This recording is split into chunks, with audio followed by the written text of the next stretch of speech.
श्रीलंका में कहर बरपाने के बाद चक्रवाती तूफान दितवा अब भारत की ओर तेजी से बढ़ रहा है।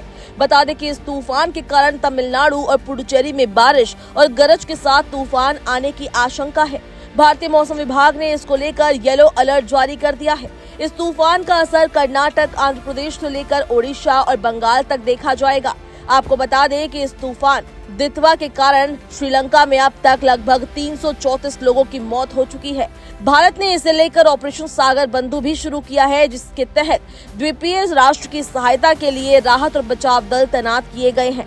इस तूफान ने श्रीलंका में तो आफत मचा ही दी है, लेकिन अब देखना होगा कि भारत में इसका कितना असर पड़ेगा। अब बात करते हैं उत्तर भारत के राज्यों की। दिल्ली, पंजाब, राजस्थान, उत्तर प्रदेश और मध्य प्रदेश में कड़ाके की सर्दी पड़ रही है और कुछ हिस्सों में शीतलहर की स्थिति बनी हुई है। पहाड़ी राज्यों, विशेष रूप से जम्मू कश्मीर, लद्दाख, हिमाचल प्रदेश और उत्तराखंड के ऊंचे इलाकों में हाल ही में भारी बर्फबारी हुई है, जिससे पूरे उत्तर भारत में ठंड बढ़ गई है। मौसम विभाग के अनुसार कई जगहों पर तापमान 0 डिग्री सेल्सियस या उससे नीचे चला गया है। दिल्ली में तो न्यूनतम तापमान सिंगल डिजिट में पहुंच गया है। आज 20 से 25 किलोमीटर प्रति घंटे की रफ्तार से हवा चलने की संभावना है। इसके साथ ही सुबह के समय शीतलहर चलने से लोगों को कड़ाके की ठंड भी परेशान करेगी। दिसंबर का महीना शुरू होते ही अब यूपी वालों को ठंड खूब सताने वाली है। भारतीय मौसम विभाग ने पूर्वानुमान लगाया है कि अगले 4 दिनों में यूपी के अलग अलग जिलों में न्यूनतम तापमान 2 से 4 डिग्री सेल्सियस तक गिर सकता है। तापमान में गिरावट के साथ ही प्रदेश में ठंड बढ़ेगी और कोहरा भी अपना कहर दिखाएगा। मौसम वैज्ञानिकों के मुताबिक सोमवार से उत्तरी पछुआ हवाओं की रफ्तार बढ़ सकती है और ठंड का प्रभाव तेजी से महसूस होने लगेगा।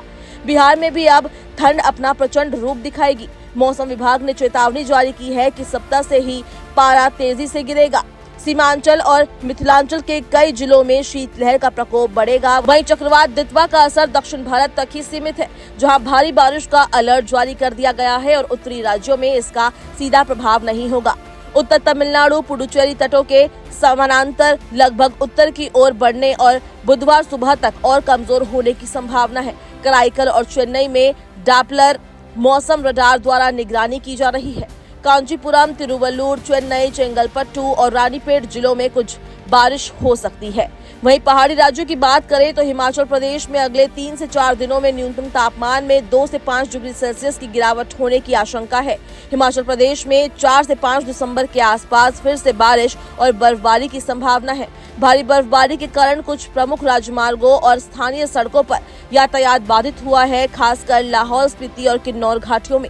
वहीं उत्तराखंड में ठंड का प्रकोप बढ़ेगा। नैनीताल, मसूरी, रुद्रप्रयाग और चमोली में सुबह सुबह ठंडी हवा लोगों को परेशान कर सकती है। केदारनाथ में तो तापमान -14 डिग्री सेल्सियस दर्ज किया गया है।